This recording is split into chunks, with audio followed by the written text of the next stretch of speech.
మనిషి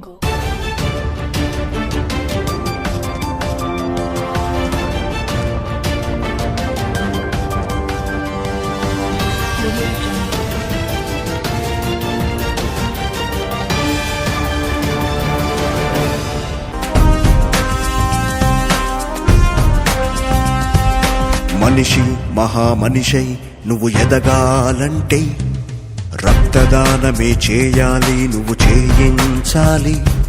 రక్తం విలువెంతో ప్రతి మనిషికి తెలియాలి.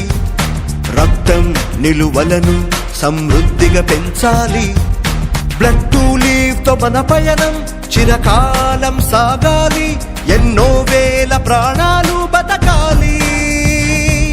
బ్లడ్ టు లీవ్ ను స్థాపించి ప్రజల్లో చైతన్యం నింపి ఆశాజ్యోతిగా నిలిచాడు పవనన్న. ఇదే కదా ప్రజాసేవ అంటే, ప్రాణం పోసే మహాయజ్ఞం అంటే. ఇదే కదా సేవతత్వం అంటే, నిరంతరం సేవే శ్వాస అంటే. ప్రతి మనిషి బతకాలి, ఎందరినో బతికించాలి, 10 మందికి ఆదర్శంగా నిలవాలి.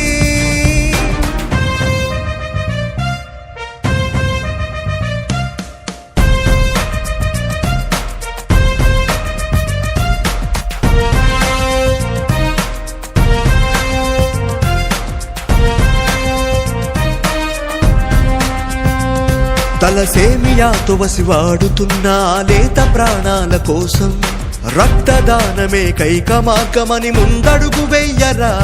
రహదారులెంటానుకోని రీతిగా ప్రమాదాల పాలైతే రక్తం కొరకు ఆ ఎదురు చూపులకు రక్తదాత వైరారా. అంతా మన వారే అనుకుంటూ రక్తదానమే చేయాలి. ప్రాణాలను నిలిపే దిశగా మన పయనం సాగాలి. మనలో రక్తదానంపై అవగాహన పెరగాలి. మనం ఆరోగ్యంగా ఉండాలంటే రక్తదానమే చేయాలి. కులం మతం అనే భేదమెరుగక రక్తమిచ్చువారు దైవమేగా. బ్లడ్ టు లీవ్ తో కలిసి అడుగు వేద్దాం, రక్త కొరత వారి కాసరవుదాం. సమాజంలో ప్రతివారు రక్తదాతలవ్వాలి.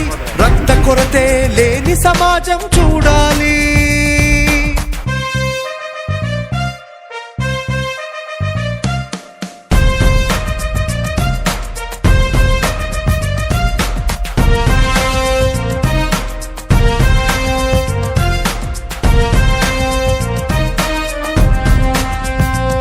ప్రాణాలు బొడ్డి మన జన్మనిచ్చేటి తల్లి ప్రాణాల కోసం తోబుట్టువై రక్తదానమిచ్చి ప్రాణాలు నిలపాలిరా.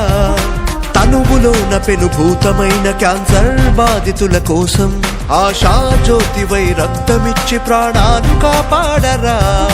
రక్తం ఆ హృదయ రోగులకు అమృతమై బతికించునురా. నువ్వు రక్తదాతై నిలిచేస్తే ఆ హృదయంలో చోటు నీదిరా. 18 ఏళ్లకే రక్తదానము చేసే అర్హతున్నదిరా. రక్తదానంపై అపోహలు వీడి రక్తదానమే చెయ్యరా. ఇదే కదా మనిషిలోని దైవం, ఇదే కదా మానవత్వ రూపం. ఇలా మనం మంచి పంచుతుంటే ఇలా తలం స్వర్గతుల్యమవదా. బ్లడ్ టు లీవ్ కు సాయంగా మనమంతా నిలవాలని పట్టుపోగులా పవనన్నా. మనిషి మహామనిషై నువ్వు ఎదగాలంటే రక్తదానమే చేయాలి, నువ్వు చేయించాలి. రక్తం విలువెంతో ప్రతి మనిషికి తెలియాలి. రక్తం నిలువలను